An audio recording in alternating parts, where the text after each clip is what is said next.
2010க்கு அப்புறம் பார்த்தீங்க அப்படின்னா வேர்ல்டு ஓவர் வந்து ஆட்டோமொபைல் இண்டஸ்ட்ரியில் வந்து பெரிய ஒரு ரெவல்யூஷன் ஸ்டார்ட் ஆக ஆரம்பிச்சிட்டுன்னு சொல்லலாம். அது என்ன பெரிய ரெவல்யூஷன் அப்படின்னு பார்த்தீங்கன்னா, இவ்வளோ நாளாக கேஸ்லின் இன்ஜினியர் டிபெண்ட் பண்ணி இருந்த ஆட்டோமொபைல் இண்டஸ்ட்ரி கொஞ்சம் கொஞ்சமாக எலக்ட்ரிக் கார்ஸையும் வந்து மேனுஃபேக்சர் பண்ணுறதுக்கு அவங்க நிறைய ஸ்டெப்ஸ் எடுக்க ஆரம்பித்தாங்க. அதுக்கு மெயின் காரணமே வந்து கவர்மெண்ட்டினுடைய ரூல்ஸ் அண்ட் ரெகுலேஷன்ஸ்னுடைய சேஞ்சஸும் டெஸ்லா, பிவைடி போன்ற கார் நிறுவனங்களினுடைய எலக்ட்ரிக் வெஹிக்கிள்ஸும் காரணம்னு சொல்லலாம். என்னதான் ஆட்டோமொபைல் இண்டஸ்ட்ரி வந்து வேகமாக டிராஸ்டிக்காக எலக்ட்ரிக் வெஹிக்கிள்ஸை தயாரிக்கிறதுக்கு முன் வந்தாலும் ஒரு சில கார் கம்பெனிகள் வேர்ல்டு ஓவர் ட்ரெடிஷ்னல் ஐசி இன்ஜினே டிபெண்ட்டாக இருந்து கார்களை மேனுஃபேக்சர் பண்ண ஆரம்பித்தாங்க. அது குறிப்பாக பார்த்தீங்கன்னா போர்ஷே, லம்பார்கினி, ஃபெராரி போன்ற கார்கள்லாம் வந்து இன்னைக்கு வரைக்கும் எய்தர் மைல்டு ஹைப்ரிட் இல்லைன்னா கம்ப்ளீட் கேஸ்லின் இன்ஜினையே வந்து டிபெண்ட்டாக கார்களை மேனுஃபேக்சர் பண்ணிட்டு இருக்கிறாங்க. ஆனால் பென்ட்லி, ஜாக்வார் போன்ற நிறுவனங்கள்லாம் வந்து இதுக்கு ஒரு விதிவிலக்கு. அவங்க 2030 வருடத்திற்கு குள்ளாரையே வந்து எல்லா கார்களுமே வந்து எலக்ட்ரிக் வெஹிக்கிளாக கன்வெர்ட் பண்ணணும்னு சொல்லிட்டு கம்பெனி எடுத்துகிட்டு போயிட்டுருக்காங்க. இந்த பென்ட்லி நிறுவனம் வந்து கம்ப்ளீட்டாக எலக்ட்ரிக்கல் வெஹிக்கிள்ஸை மேனுஃபேக்சர் பண்ணலான்னு குறிக்கோள் வச்சுருந்தாலும் ஒரு பவர்ஃபுல்லான ஐசி இன்ஜினை பொருத்தி இப்போ பென்ட்லி பேட்டூர் அப்படின்னு சொல்லிட்டு ஒரு கார் மாடல் வந்து ரிலீஸ் பண்ணியிருக்காங்க. நம்ம இன்றைக்கி இந்த பென்ட்லி பேட்டூர் பற்றி தான் நம்ம இன்றைக்கி இந்த வீடியோவில் பார்க்க போகிறோம். Good day friends, welcome to just an update.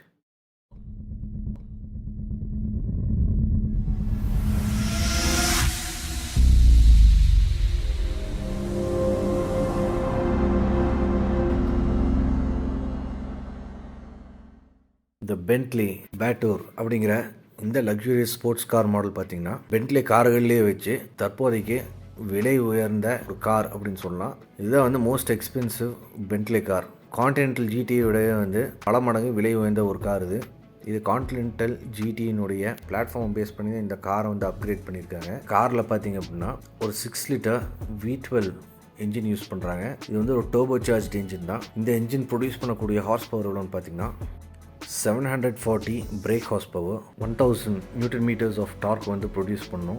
இந்த காரினுடைய விலை வந்து 1.35 மில்லியன் பிரிட்டிஷ் பவுண்ட்ஸ். இது இந்தியன் ருப்பிக்கு கன்வெர்ட் பண்ணி அப்படின்னா டாக்ஸஸ் டியூட்டிஸோடு சேர்த்து 15.6 கோடி ரூபாய் அந்த அளவுக்கு விலை உயர்ந்த ஒரு காரணம் இந்த காரை சொல்லலாம்.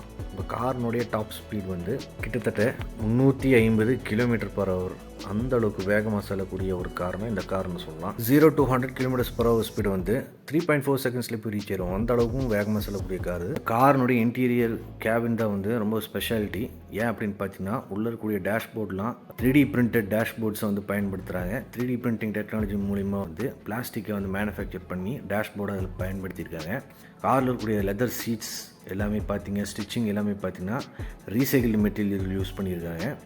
அது மட்டும் இல்லாமல் இதுக்குள்ளே இருக்கிற ஸ்டீரியோ சிஸ்டம் வந்து வேர்ல்ட்ஸ் பெஸ்ட் ஸ்டீரியோ சிஸ்டம் வந்து யூஸ் பண்ணியிருக்காங்க. எந்த கார்லையுமே இல்லாத அளவுக்கு ஒரு ஹைஃபையான ஹை குவாலிட்டியான ஸ்டீரியோ சிஸ்டம்ஸ் தான் இதில் ப்ரொவைட் பண்ணுறாங்க. இந்த ஆடியோ சிஸ்டம்னுடைய மொத்த விலையை வந்து கிட்டத்தட்ட 50,000 பிரிட்டிஷ் பவுண்ட்ஸ். காரில் உள்ள ஸ்டியரிங் வந்து டிப்பிக்கல் கான்டினென்டல் ஜிடியினுடைய ஸ்டியரிங் தான் இதில் யூஸ் பண்ணுறாங்க. இந்த கார் வந்து ஸ்போர்ட்டி மோட், கம்ஃபர்ட் மோட், அது மட்டும் இல்லாமல் கஸ்டம் மோட்லேயும் வந்து நம்ம ஓட்டிக்கலாம். சஸ்பென்ஷன் ஹைட்டை செட் பண்ணிக்கலாம் கஸ்டம் மோடில். ஸ்டியரிங்கை திருப்பினீங்க அப்படின்னா எல்லா 4 வீலுமே வந்து திரும்பும் அந்த ரேடியஸ்க்கு ஏற்ற மாதிரி. அதனால் உங்களுக்கு கார்னரிங்கில் வந்து ஸ்டெபிலிட்டி நிறையா இருக்கும், ஸ்கிட் ஆகாது வண்டி. அந்த மாதிரி இதில் ஒரு டெக்னாலஜி யூஸ் பண்ணுறாங்க. இந்த காரோடைய ஃப்ரண்ட் சைடு பார்த்தீங்கன்னா டிப்பிக்கல் கான்டினென்டல் ஜிடி மாதிரி இருக்காது. கிரில்லில் வந்து பார்த்திங்கன்னா ரொம்ப அப்ரைட்டாக ரொம்ப போல்டாக இருக்கும். ஹெட்லைட்ஸும் பார்த்தீங்கன்னா ஒரு ஈகிள் ஐ ஷேப்பில் வந்து ஒரு ஹெட்லைட்டை வந்து ஒரு கர்வ்டாக கொடுத்துருக்காங்க.